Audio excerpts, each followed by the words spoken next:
আমাদের গন্তব্যস্থান হচ্ছে ঢাকা থেকে একদম বান্দরবানে।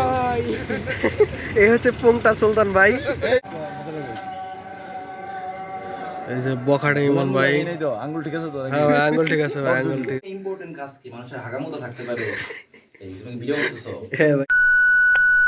Hello brother from another mother, চলে আসলাম ব্র্যান্ড নিউ ভিডিও নিয়ে। আমাদের যাত্রা শুরু হচ্ছে হ্যালিক্সের অফিস থেকে। সাথে ইমন ভাই স্পন্সর করতেছে। সুলতান ভাই এখনো তার নিজের ব্যাগ গোছাতে ব্যস্ত। সুলতান ভাই লুকসটা করা, তবে সে বেশি পুংটানি করতে গিয়ে ধরা খাইছে। তার হুডি হচ্ছে আজকে ধুয়ে দিয়েছে। বান্দরবান ট্রিপে আমরা মোট 5 জন যাচ্ছি, এর মধ্যে আমরা 4 জন রেডি, কিন্তু ইমন ভাই এখনো আমাদের মাঝে এসে পৌঁছায়নি। ইম্পর্টেন্ট কাজ কি মানুষের হাগামতো থাকতে পারে? এই তুমি ভিডিও করতেছো? হ্যাঁ ভাই, এই ভিডিও ক্যান্সেল করো, এটা ভিডিও কাট। আর ডাক্তার বলছে বাথরুমে 2-3 মিনিটের বেশি লাগলে আপনি সুস্থ মানুষ না।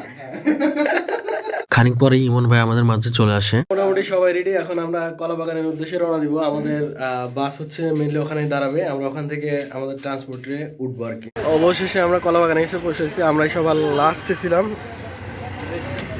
ব্লগিং হয়ে গেছে নাকি? হ্যাঁ ভাই, এই ভাই আমি কোথায় এখানে বসছি তাহলে আপাতত না, এটা তো আমাদের নিয়ে যাবে তাই না? আচ্ছা, আমি আর রাকিব ভাই এক জায়গায় বসি ভাই। ওকে, তাহলে আমরা এখান থেকে কোথায় যাবো এখন? ফকিরাপুল। আমি তো কলাবাগান এসে হানিফের বাস দেখে মোটামুটি হতাশ ছিলাম, কারণ বাসটা ছিল খুবই ছোট। আমি তো ভাবতেছিলাম যে এই বাস আমাদেরকে বান্দরবান কিভাবে নিয়ে যাবে। পরবর্তীতে বুঝতে পারলাম এটি হচ্ছে হানিফের মিনি বাসগুলোর মধ্যে একটি, যে বাস দিয়ে শহরের বিভিন্ন পয়েন্ট থেকে যাত্রীদেরকে সংগ্রহ করে নিয়ে বাস টার্মিনালে চলে যায়। তো আমাদের মেইন বাসটি রয়েছে ফকিরাপুলে। তো ফকিরাপুল থেকে আমাদের হচ্ছে মেইন যাত্রা শুরু হবে। চলে আসলাম ফকিরাপুল। এই হচ্ছে আমাদের বাস, হানিফের নন এসি একটা বাস। বাসটি মোটামুটি অনেক বড়, সিটগুলোর মাঝে ভালো স্পেস আছে, রাতে আরামসে ঘুমিয়ে যাওয়া যাবে, কোনো ক্লান্তি আসবে না। আমাদের গন্তব্যস্থান হচ্ছে ঢাকা থেকে একদম বান্দরবানে। এই হচ্ছে পোংটা সুলতান ভাই। সাগর ভাই তোমার পাশে কে জানি বসছিল দেখলাম, শাড়ি পরে ওই যে দেখলাম ভাই। ভাই কে ভাই? ভাই বসলে আমার ভাবিরাই বসতে পারে ভাই। তো ঢাকা থেকে বান্দরবনের ভাড়া হচ্ছে পার পার্সন 800 টাকা করে। আরো বিভিন্ন পরিবহনে বিভিন্ন রকমের ভাড়ার রেট থাকতে পারে। তা আপনারা যারা বান্দরবান যাবেন এবং পরিবহন কস্ট আরো কমের মধ্যে যেতে যাচ্ছেন, তারা হচ্ছে আরো বিভিন্ন যে পরিবহনগুলো আছে সেগুলোতে খোঁজ খবর নিয়ে তারপরে আপনারা টিকিট কনফার্ম করতে পারেন।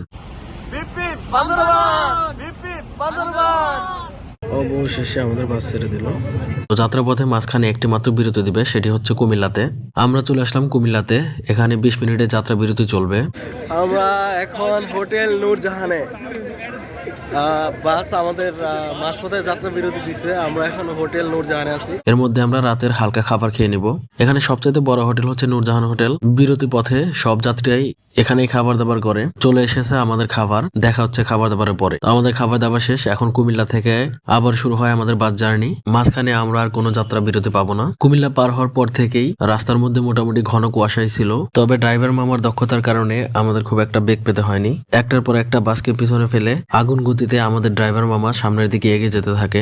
অবশেষে আমরা চলে আসি চট্টগ্রাম। চট্টগ্রাম থেকে পাহাড়তলি হয়ে শাহ আমানত সেতু পার হয়ে বান্দরবন প্রবেশের মুখেই আমাদের বাসটি থামিয়ে দেয়, কারণ এখানে একটি সেনাবাহিনীর চেকপোস্ট রয়েছে।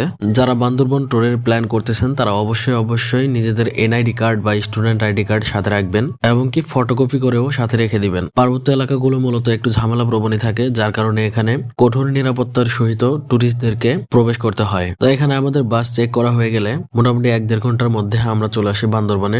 বাসটি আমাদেরকে এনে নামিয়ে দেয় বান্দরবান প্রেস ক্লাবের সামনে। সেখান থেকে হাঁটতে হাঁটতে আমরা চলে আসি বান্দরবান 0 পয়েন্টে। এটি হচ্ছে বান্দরবান 0 পয়েন্ট। এইমাত্র বান্দরবান এসে পৌঁছালাম, আর এখন বাজে ভোর 5:11, প্রায় সকাল হয়ে গেছে। এখানে সবাই ঢাকা থেকে চলে আসছে। আসার পরে ভোরের দিকে এখানে আমাদের সবাইকে নামাই দিছে। সবাই যার যার মতো হচ্ছে গোল করে দাঁড়ায় আছে। বান্দরবান 0 পয়েন্ট বাস টার্মিনাল রেখে 0 পয়েন্টের দিকে আসছি। এখানে সবাই মোটামুটি ওয়েট করতেছে সকাল হওয়ার জন্য। যারা বান্দরবনে আগে থেকেই হোটেল বুক করে রেখে এসেছে তারা তাদের হোটেলে চলে যায়, এবং যারা আমাদের মতো বান্দরবনে কোনো হোটেল বুক করেনি তারা রাস্তাতেই অপেক্ষা করতেছিল বোর হওয়ার জন্য।